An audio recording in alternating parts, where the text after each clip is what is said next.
प्रारब्ध म्हणजे काय ते टाळता येत नाही.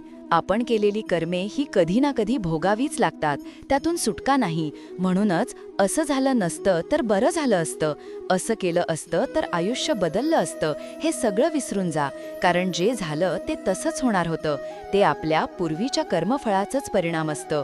कंसाचा वध केल्यानंतर जेव्हा श्रीकृष्णाने वासुदेव देवकीची कारागृहातून सुटका केली, तेव्हा देवकी भावूक होऊन म्हणाली, कृष्णा, तू स्वतः परमेश्वर आहेस ना?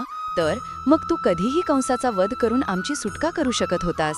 मग 14 वर्ष आमचं दुःख का वाढवलंस?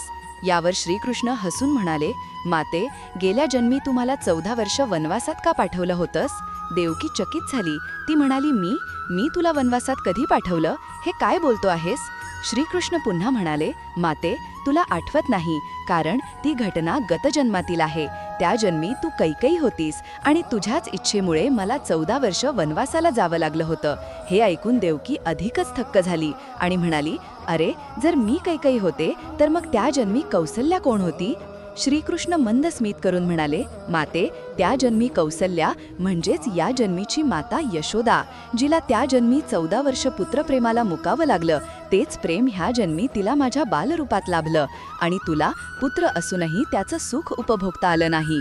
श्रीकृष्ण पुढे म्हणाले, माते, प्रत्येकाला आपल्या गतजन्मीच्या कर्मांची फळं भोगावीच लागतात. त्यातून देवदेवता देखील सुटू शकत नाहीत.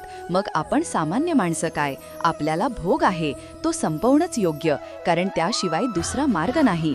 गतजन्मातील पापं ही भोगरूपानं समोर येतात आणि ती भोगल्याशिवाय नाहीशी होत नाही. कृष्णं वंदे जगद्गुरुम. जर तुम्हाला हा व्हिडिओ आवडला असेल तर कृपया माझ्या YouTube चॅनलला लाईक, शेअर आणि सबस्क्राईब करा. धन्यवाद.